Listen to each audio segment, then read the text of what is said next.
ऐसी गलतियां की थी जिसका मुझे आज भी रिग्रेट है। And if you are a bride to be, तो मैं बिल्कुल नहीं चाहती कि आप वो गलतियां करो। इतनी सारी चीजें होती हैं जिसके चलते ब्राइड्स बहुत नर्वस हो जाती हैं। नर्वसनेस के चलते हुए बहुत सारी चीजें वो मिस आउट कर देती, कुछ ना कुछ भूल जाती हैं। बाद में पिक्चर्स और वीडियो जब उनके सामने आती है तो उनको लगता है ओह इस मोमेंट पे ये हो सकता था। दोनों में कोई बैलेंस नहीं रहेगा, लुक बहुत ओवर हो जाएगा। Hey guys, this is Amitali, welcome to my channel. Wedding season चल रहा है and this video is specially dedicated to all the beautiful brides to be. So stay tuned, क्योंकि मैं लाई हूँ एक डिटेल्ड चेकलिस्ट जो हर ब्राइड के लिए मस्ट है। वेडिंग डे हर लड़की के लिए बहुत ही स्पेशल होता है। उस दिन सब कुछ परफेक्ट होना चाहिए, बट क्या ऐसा होता है? नहीं। No matter how much we try, but कुछ ना कुछ रह जाता है और बाद में ऐसा लगता है उफ काश ये चीज ऐसी नहीं हुई होती, या फिर मैं वापस जाके इसे चेंज कर पाती। एंड तब वो पॉसिबल होता नहीं है। जितनी भी मिस्टेक्स मैंने अपनी शादी के टाइम पे की थी, मुझे ऐसा लगता है कि काश ये सही कर पाती मैं, और मैंने अपनी उन मिस्टेक्स से काफी कुछ लर्न किया है। वही I am gonna share with you all. अगर आप अपने वेडिंग डे पे ग्लोइंग, स्टनिंग और रिलैक्स्ड ब्राइड बनना चाहती हैं, then watch till the end. ये सारे टिप्स आपको किसी भी लास्ट मिनट प्रॉब्लम से बचाएंगे and you can thank me later. Before jumping into the video, if you are someone who is watching me for the first time and likes to watch this kind of content, then you can subscribe my channel. And इस video को ज्यादा से ज्यादा अपनी bridal squad के साथ share करना, उनको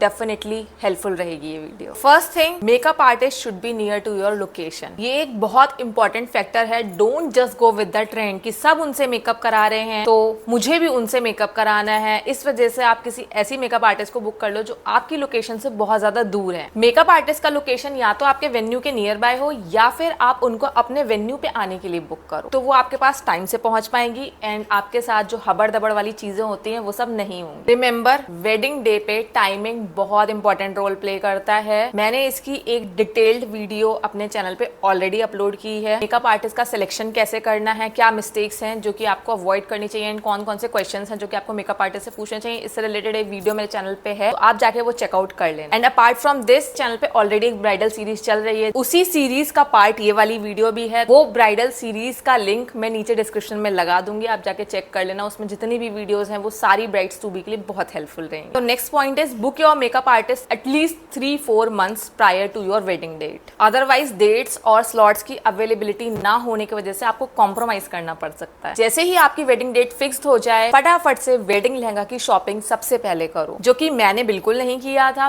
प्री वेडिंग और इधर उधर की चीजों में मैंने ध्यान नहीं दिया था। वेडिंग लहंगा की शॉपिंग को अपनी फर्स्ट प्रायोरिटी बनाना। अगर आपको डिजाइनर लहंगा लेना है तो वो बनने में बहुत अच्छा खासा टाइम लगता है। मिनिमम इतना टाइम आपको लेके चलना है, क्योंकि अगर आप डिजाइनर लहंगा लेने चाहते हो तो वो आपको बोल देते हैं कि ये तो बहुत कम टाइम रह गया है आपके पास। तो ऐसा नहीं करना है। अच्छा लहंगा पहनने का मन है तो अच्छा स्कोप ऑफ टाइम लेके चलो अपने साथ। लहंगा डिलीवरी डेट आपकी एटलीस्ट 3-4 वीक्स पहले होने चाहिए वेडिंग डेट से, ताकि अगर कोई दिक्कत लगे, ऑल्ट्रेशंस वगैरह का स्कोप हो, तो वो सब मैनेजेबल हो उस टाइम में। एंड लहंगा शॉपिंग करने के बाद ही आपको ज्वेलरी वगैरह की शॉपिंग करनी होती है, तो उसके लिए आपके पास स्पेयर टाइम बचना चाहिए। Next point is bridal blouse should be ready before jewellery shopping. तो अगर आप जब ज्वेलरी की शॉपिंग करने जा रहे हो अपने वेडिंग डे के लिए, आपका ब्राइडल ब्लाउज उससे पहले रेडी होना चाहिए। जहां से आप लहंगा ले रहे हो, अगर वही आपका ब्लाउज स्टिच करें तब तो वेल एंड गुड। जैसे बड़े बड़े डिजाइनर्स हैं वो आपका ब्लाउज भी स्टिच करके देते हैं अपने तरीके से, बट अगर वहां पे ऐसा नहीं हो रहा है एंड ब्लाउज स्टिच करके नहीं मिल रहा है, तो सबसे पहले ब्लाउज को स्टिच कराओ। ये इसलिए जरूरी है, जब आप ज्वेलरी शॉपिंग के लिए जाते हो तो आपका जो ब्लाउज का नेक लाइन है और उसके डिजाइन के अकॉर्डिंग आपको ज्वेलरी चूज करना इजी हो जाता है। आपका ओवरऑल लुक आपको पता लग पाता है कि आप उस ब्लाउज को और उस ज्वेलरी को पहन के कैसे लगने वाले। एंड जो ज्वेलरी स्टोर पे भी आप जाते हो, उन लोगों को भी ईज हो जाती है आपको अच्छे डिजाइन सजेस्ट करने में। ब्लाउज सामने होता है एंड आपने वियर कर रखा होता है। पहले ज्वेलरी शॉपिंग कर लेती हैं एंड उसके बाद ब्लाउज रेडी होके आता है एंड में कहीं। तो क्या होता है कि जितना बड़ा आपने नेक पीस ले लिया, वो पता चलता है आपके जो ब्लाउज का नेक लाइन है उसी को कवर कर दिया पूरा। इसी के साथ next point is jewellery buying tips. तो आपको अपनी ब्राइडल ज्वेलरी जो है वो बहुत ही ओवर पावर करती हुई नहीं लेनी है। सबसे इंपॉर्टेंट चीज आपको ये ध्यान रखनी है कि आपका जो ब्लाउज का नेक लाइन है और जो आपकी नेक पीस आ रहा है उसमें थोड़ा गैप रहे, ताकि स्किन शो हो। तभी वो नेक पीस और आपका ब्लाउज का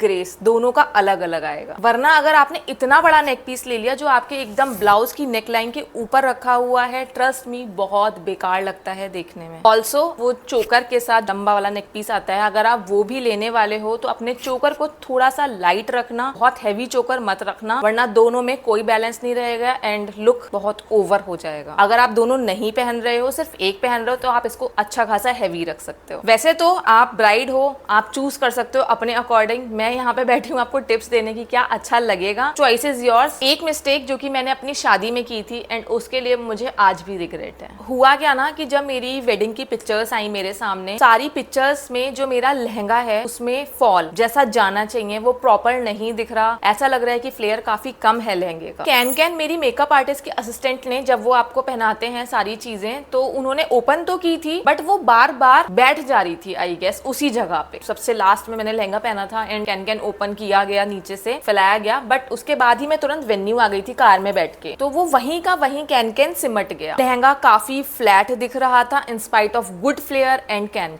जो कि मुझे पर्सनली आज तक पसंद नहीं आता। मुझे ऐसा लगता है कि यार मेरे लहंगे में अच्छा खासा फ्लेयर था, फिर ये फ्लेयर दिख क्यों नहीं रहा था। तो मुझे ये चीज अपनी एक दोस्त की शादी में पता चली कि लहंगा आते ही हम उसको जिस बैग में आता है उसी में रखे छोड़ देते हैं, जो कि हमें बिल्कुल नहीं करना। वेडिंग लहंगा आपके हाथ में आ जाए, आपके पास आ जाए, उसको आते ही अपने कबर्ड में हैंग कर देना, उसको उस बॉक्स में मत रहने देना जिसमें वो आया। तो कैन को थोड़ा टाइम लगता है सेट होने में, एंड जिस दिन आप अपनी वेडिंग डे पे पहनोगे कैन को सही किया जाएगा तो बहुत अच्छा फॉल आएगा जैसा आना चाहिए। मैं अपनी फ्रेंड का लाइव एग्जांपल देखा, ट्राइड एंड टेस्टेड, उसको बताया था किसी ने ये करने को एंड उसने किया एंड उसका लहंगे में बहुत अच्छा फॉल जा रहा था। Next point is bridal makeup and emergency kit for touch-ups. ये आपकी रेडी होनी चाहिए। एक स्मॉल मेकअप किट और you can say touch-up kit जरूर रेडी करना, बड़ी वाली मेकअप किट के अलावा, जो कि आपको वेडिंग डे पे बहुत काम आएगी। मैंने अपनी ब्राइडल सीरीज की सबसे पहली वीडियो इसी टॉपिक पे बनाई थी जिसमें मैंने बताया था उस दिन एक इमरजेंसी किट और you can say touch-up kit आपके पास होनी चाहिए जिसमें क्या क्या सामान है जो कि आपको रखना है।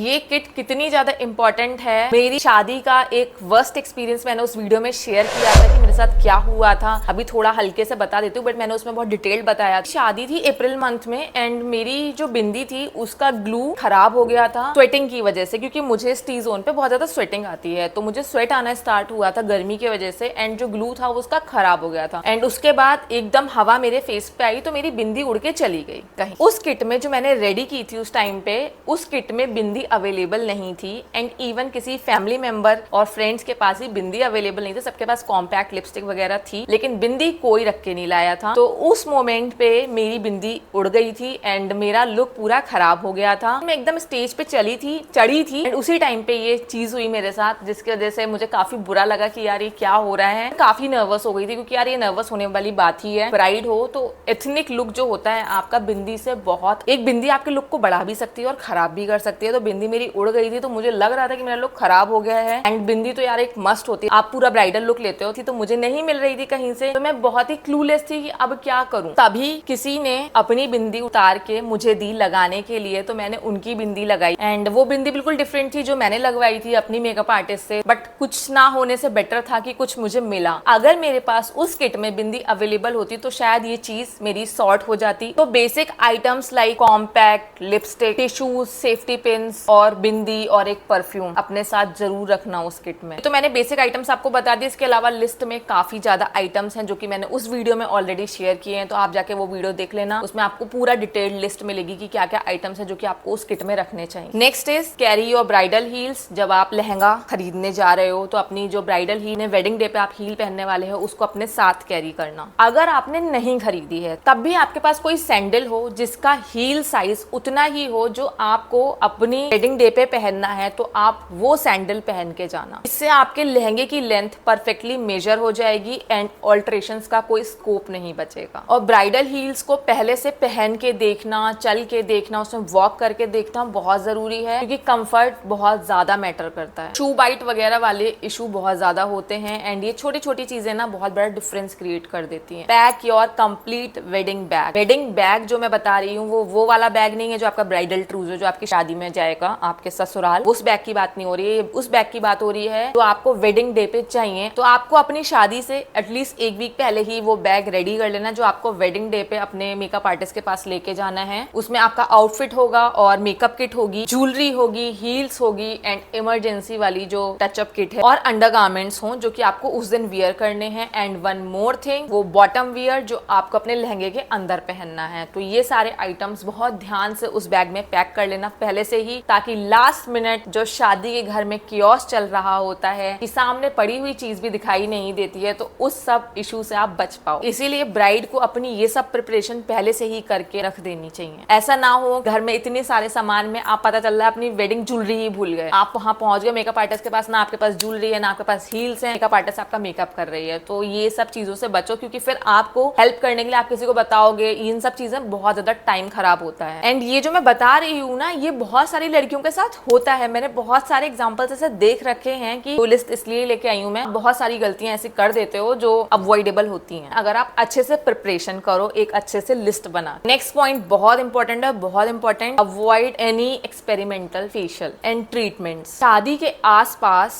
आपको कोई भी न्यू फेशियल जो कि आपने अब तक नहीं कराया है वो नहीं कराना है। फेशियल तो आप बिग नो, जस्ट बिकॉज की ट्रेंड चल रहा है किसी फेशियल का, एंड बहुत सारी आपके फ्रेंड्स जो कि जिनकी शादी हो रही है, बहुत सारे लोग करा रहे हैं, आपने उस फेशियल के बारे में बहुत सुना है, इसका ये मतलब नहीं है कि आपको भी वही कराना है। कि जरूरी नहीं है कि किसी और ने उस मोमेंट पे वो फेशियल कराया तो वो आपको भी सूट करेगा। आप पहले से जिस फेशियल के लिए कंफर्टेबल हो वही फेशियल लेना अपनी शादी से पहले। एंड ऑल्सो फॉर वैक्सिंग, जो वैक्स अब तक कराई है, मतलब इतने सालों में वही वैक्स कराना, नो एक्सपेरिमेंटल वैक्सिंग। मेरी एक फ्रेंड के साथ हुआ था कि उसने अपनी शादी के टाइम पे फुल बॉडी वैक्स लिया था, जो कि जिसके लिए वो पहले से कभी कंफर्टेबल नहीं थी, बट उसने फुल बॉडी वैक्स लिया एंड उसकी बॉडी पे बहुत सारे दाने दाने आ गए थे, पूरा बैक में रैशेस आ गए थे उसको, एंड जिसकी वजह से वो बहुत अनकंफर्टेबल फील कर रही थी। आपको चाहिए कि भाई मुझे फुल बॉडी वैक्स कराना है बट मैंने आज तक नहीं कराया, 3-4 मंथ पहले का टाइम लेना, तब आप वो वैक्सिंग कराना जो कि आप अब तक कराए ही नहीं हो। 3-4 मंथ पहले उसका एक्सपेरिमेंट करना कि आपको पता चल पाए कि वो आपको सूट कर रहा है या नहीं कर रहा। In spite a lot of people told me, मेरी शादी के टाइम पे कि यार फुल बॉडी वैक्स करा लो, मैंने नहीं कराया था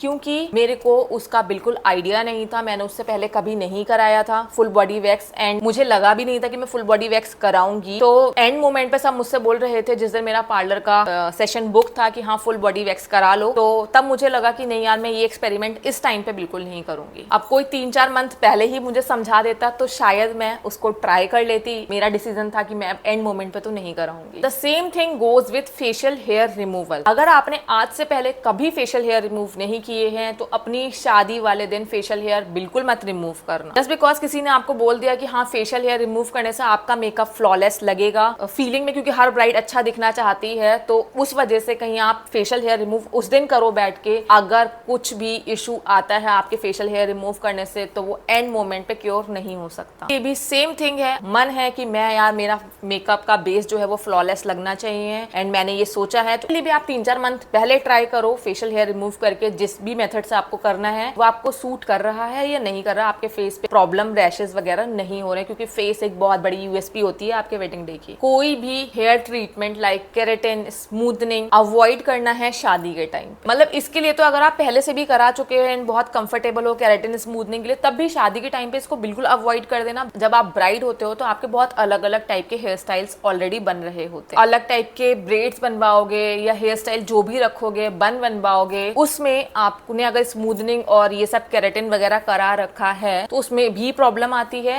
एंड आपकी शादी के टाइम पे आपका हेयर डैमेज बहुत ज्यादा होता है already because of so much of styling and इतना सारा हीट यूज होता है उस सब स्टाइलिंग में। तो स्मूथनिंग कराना, केराटिन कराना तो वैसे भी वेस्ट है। Just stick to the usual routines जो कि आपने ट्रीटमेंट्स अब तक लिए हैं, जिनके लिए आप कंफर्टेबल रहे हो। अगर आपको बालों का ये केराटिन स्मूथनिंग और जो भी है स्पा वगैरह जो भी कुछ लेने का मन है वो सब शादी के बाद लोगे तो वो आपके लिए ज्यादा बेटर होगा, ज्यादा बेनिफिशियल होगा। अब ये पॉइंट तो आई गेस बहुत सारे लोगों को वैसे पता होगा, बट अगर नहीं पता है तो मैं बता दूं, शादी के टाइम पे जितने भी आपके फंक्शंस हैं और वेडिंग डे पे just use shampoo not conditioner, क्योंकि कंडीशनर से बाल थोड़े सिल्की और स्लिपरी हो जाते हैं, इससे आपकी जो हेयर स्टाइलिंग होती है उसे करने में मुश्किल होती है। बन बनवाओ या ब्रेड बनवाओ, उससे आपका जो पिंस का ग्रिप होता है वो कम हो जाता है। मेरे को नहीं पता था उस टाइम पे कि कंडीशनर यूज नहीं करना है एंड मैं पूरा शैम्पू और कंडीशनर सब यूज करके गई थी। को कुछ थोड़ा सा मेसी रखना था यहाँ से बाल एंड वो हो ही नहीं रहे थे क्योंकि मेरे बाल ऑलरेडी बहुत ज्यादा सिल्की हैं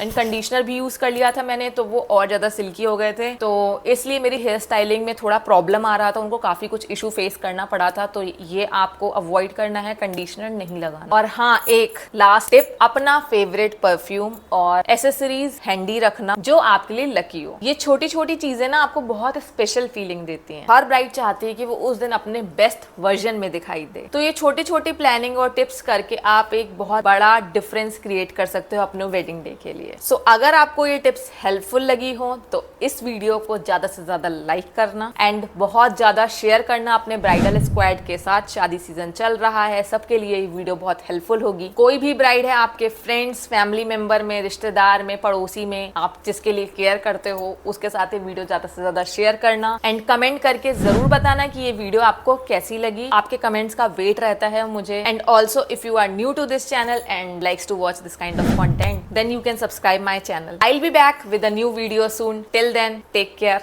Bye bye.